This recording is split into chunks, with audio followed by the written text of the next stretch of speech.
बिस्मिल्लाहिर्रहमानिर्रहीम, अस्सलाम वालेकुम। इस वक्त चाइना की मजबूरी बन चुकी है कि उसको पाकिस्तान को हर फील्ड के अंदर मजबूत करना है, क्योंकि अगर पाकिस्तान को मजबूत ना किया, चाहे इकोनॉमिक वाइज, चाहे हथियारों वाइज, चाहे जहाज़ों वाइज, चाहे न्यूक्लियर सबमरीन वाइज, कुछ भी हो, सूरत हाल ये पैदा हुई है कि 8 सितंबर को पाकिस्तान और चाइना के दरमियान एक मुआहदा हुआ है और इसराइल के कान खड़े हो गए हैं। इस वीडियो की अहम डिस्कशन चलती रहेगी, लेकिन इससे पहले आप वीडियो को लाइक करें, हकीकत टीवी को सब्सक्राइब कर लें और बेल आइकन पर जरूर क्लिक करें। कान खड़े होने के बाद इसराइल को जो तकलीफ हुई है, ये आप टाइम्स ऑफ इसराइल का पूरा एक तफसीली आर्टिकल पाकिस्तान के ऊपर पढ़ सकते हैं। अब उन्होंने कहा है कि बीजिंग ने फैसला कर लिया है कि उन्होंने पाकिस्तान की ताकत अब बहुत ज़्यादा बढ़ानी है और पाकिस्तान के साथ जो एटमी मुआहदा किया है, इसमें जोहरी प्लांट्स, हथियारों की तैयारी पाकिस्तान को बहुत ज़्यादा मदद देंगे। और अब भारत के मुकाबले में पाकिस्तान को लॉन्च कर दिया गया है, क्योंकि अब जो जंग होने जा रही है, आप जानते हैं कि इस वक्त ऑस्ट्रेलिया, फ्रांस, अमेरिका और यूके, इनके आपस में फड्डे चल रहे, क्योंकि फ्रांस इन सब के खिलाफ है। उसकी रीज़न ये है कि जो आप दोजों का असल में सबमरीन जो थी, मुआहदा था फ्रांस का ऑस्ट्रेलिया के साथ $66 अरब का, जो 12 उन्होंने नॉन न्यूक्लियर सबमरीन देनी थी। अब अमेरिका चूंकि ऑस्ट्रेलिया के अंदर से मिलिट्री बेस बना रहा है और वहां पर उन्होंने न्यूक्लियर सबमरीन उनको देनी है, टेक्नोलॉजी देनी है कि आप चाइना को काउंटर करें, जो चाइना का ट्रेड का रास्ता है उस पर जाकर लड़ाई करें। और न्यूक्लियर सबमरीन की वजह से 6 महीने के अंदर, यानी 6 महीने तक आप पानी में रह सकते हैं। ये अमेरिका की जो न्यूक्लियर सबमरीन है उसका फ़ायदा है। अब चूंकि वहाँ पर लड़ाई हो रही है और चाइना ने फैसला कर लिया है कि पाकिस्तान को खड़ा करना है, क्योंकि इंडिया को भी चाइना पर चढ़ाई करानी है, लिहाजा एक 10 साला मुआहदा किया है जिसके तहत जोहरी प्लांट्स, हथियारों की तैयारी, पाकिस्तान को हर तरह की चाइना टेक्नोलॉजी देगा और पाकिस्तान की जो सलाहियत है इस वक्त खास तौर पर डिफेंस के हवाले से, वो इतनी स्ट्रांग कर दी जाएगी, इतनी ज़्यादा कि पाकिस्तान इजीली भारत को पूरी तरह जकड़कर शिकस्त दे दे और उसके बाद चाइना का सारा फोकस हो, खास तौर पर साउथ चाइना सी के अंदर हो। फिर उसके बाद जो इन इंडो पैसिफिक के अंदर पाकिस्तान ऑलरेडी जाकर ये तमाम काम कर ले, वो तमाम की तमाम चीज़ों में अमेरिका, ऑस्ट्रेलिया, बरतानिया और जापान, जो खासतौर पर साउथ चाइना सी के अंदर आ रहे हैं, उनको टैकल करे। अब उन्होंने देखा है कि पाकिस्तान ने रूस के साथ भी मामला तय कर लिए है, अमेरिका को शिकस्त हुई है, अब इसराइल को चीखें। देखिए इसराइल, एक चीज़ आप जेहन में रखिएगा, कहीं भी कोई एटमी, जोहरी, ये सब चीज़ें होती हैं, मुआहदे होती हैं, तो इसराइल के कान खड़े। तो उसने उम्मत मुस्लिमा के अंदर जितने भी थे, ईरान से लेकर, इराक से लेकर, सारे इन सब को बर्बाद कर दिया। कभी भी पाकिस्तान के एटमी प्रोग्राम को उन्होंने पाकिस्तान का एटमी प्रोग्राम नहीं समझा, उन्होंने मुसलमानों का समझा।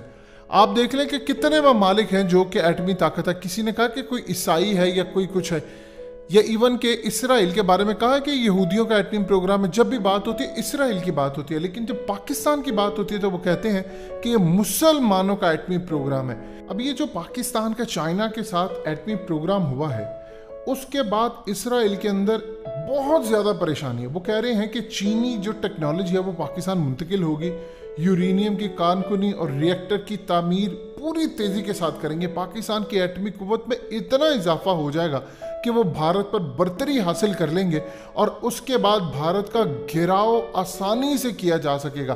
पाकिस्तान को बहुत ज़्यादा चीन फ़ायदा पहुंचा रहा है समंदरों के अंदर, वो पाकिस्तान की ताकत को 10 गुना ज़्यादा करने जा रहा है। इतनी तेज़ी के साथ वो पाकिस्तान को आगे लेकर जा रहा है कि इजीली हम अमेरिका के तहदी, ख़ास तौर पर इंडिया को टैकल कर सकें।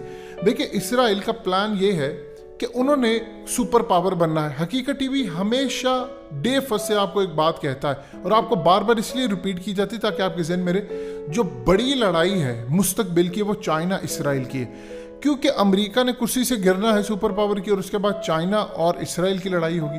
सो लिहाजा अब उन्होंने अपने इत्तेहादी लॉन्च करने।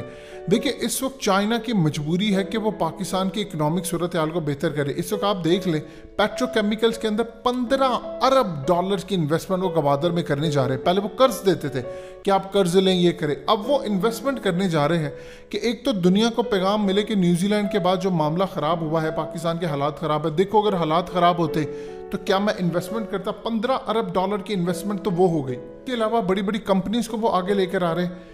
एक बात आप याद रखिएगा अच्छी तरह, पाकिस्तान इस वक्त बड़ी ताकत बनने जा रहा है क्योंकि अब खित्ते के अंदर 2 ममालिक सबकी मजबूरी है, एक है अफगानिस्तान और एक है पाकिस्तान।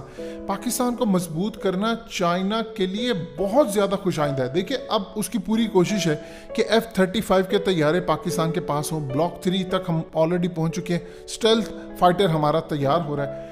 इंडिया को वो चाहते हैं कि पाकिस्तान टैकल करे। रशिया और चाइना मिलकर वो चाह रहे हैं कि किसी तरह साउथ चाइना सी के अंदर है। अगर चाइना ने पाकिस्तान को मजबूत नहीं किया इकोनॉमिक वाइज या हमारे पास टेक्नोलॉजी जो भी है उन्होंने हमें मुंतकिल ना की, तो फिर इंडिया भी चाइना पर चढ़ दौड़ेगा। और इंडिया को रोकने के लिए असल में कई दफ़ा चाइना कह चुका है कि इंडिया तो एक प्यादा है, अब इंडिया के जरिए उन्होंने हमला करना है। क्यों चाइना इस वक्त आ रहा है यहाँ पर? देखिए कश्मीर का इस वक्त जो बड़ा फ्रीक है वो चाइना बन चुका है। चाइना ने हर सूरत कश्मीर को अलग करना है इंडिया से। वो पाकिस्तान के साथ शामिल करने में अभी इंटरेस्टेड नहीं है, ये चीज़ आप ज़हन में रखिएगा। उनको इंडिपेंडेंट कश्मीर सूट करता है, लेकिन वो कह रहे हैं कि जो मर्जी हो जाए हमने कश्मीर इंडिया से अलग करना है। पाकिस्तान की उसमें मदद चाहते हैं। कश्मीर को वो अलग करना चाहते हैं, वहाँ पर मिलिट्री बेसिस कायम करना चाहते हैं, जो असल में अमेरिका का प्लान है। कश्मीर एक दफ़ा इंडिया से अलग हो जाता है तो पूरी तरह जो काशगर से वो एरिया है वो सिक्योर हो जाएगा। अब इस पूरे खेल के अंदर चाइना पूरी तरह ये देख रहा है कि मुझे तालिबान को खड़ा करना है, मुझे इनको लेकर आगे चलना है, क्योंकि उम्मत मुस्लिमा के अंदर जो जश्न मनाया गया है अफगान तालिबान की फतह के बाद, उन्होंने देख लिया है कि मुसलमानों के साथ अगर रहते हैं तो 2 अरब की आबादी हमारे साथ खड़ी हो जाती है। तो हम दुनिया के अंदर एक कई ममालिक को साथ लेकर चलें तो वो अमेरिका के खिलाफ यूज़ हो सकते हैं। अब वो पाकिस्तान को ये चीज़ें दे रहा और साथ साथ अरब वर्ल्ड और दूसरे ममालिक को कह रहा है कि देखो अगर तुम मेरे साथ आ जाओगे उम्मत मुस्लिमा के अंदर तो मैं तुम्हें भी इसी तरह फैसिलिटेट करूंगा, पैसा भी दूंगा, इन्वेस्टमेंट करूंगा, टेक्नोलॉजी दूंगा। ख़ास तौर पर अब उसका जो निशाना है कि कोई एक बड़ा मुल्क जो आए हमारे साथ रहे, अमेरिका इसराइल के चुंगल से निकले, वो है सऊदी अरब। सऊदी अरब के लिए इसराइल के चुंगल से निकलना बहुत मुश्किल है। सऊदी अरब का झुकाव इंडिया की तरफ है, लेकिन एक इंटरेस्टिंग सूरत हाल पैदा हुई है कि सऊदी अरब के फॉरेन मिनिस्टर इस वक्त इंडिया के दौरे पर गए हैं। उन्होंने जाकर इंडिया ने रिक्वेस्ट की उनसे कि आप तालिबान के खिलाफ बातचीत करें, उन्होंने कोई बात नहीं की। यानी सऊदी फॉरेन मिनिस्टर ने कोई ऐसी गुफ्तगू नहीं की। उसकी रीज़न ये है क्योंकि पाकिस्तान अब बैक एंड पर उनके साथ मामला तय करे, चाइना भी कर रहा है और सऊदी अरब को इस बात का अंदाज़ा हो चुका है कि मुस्तकबिल मेरा कम से कम अमेरिका के साथ नहीं है।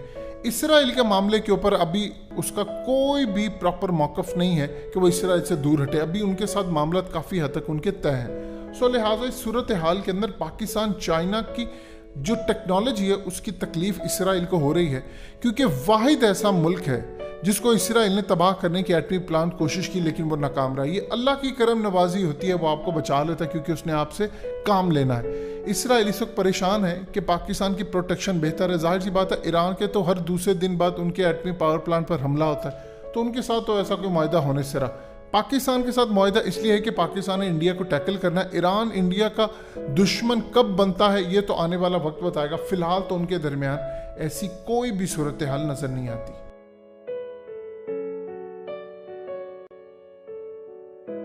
हकीकत टीवी को सब्सक्राइब करना मत भूलें, वीडियो को लाइक करें, शेयर करें और कमेंट सेक्शन में अपनी राय का इजहार ज़रूर करें।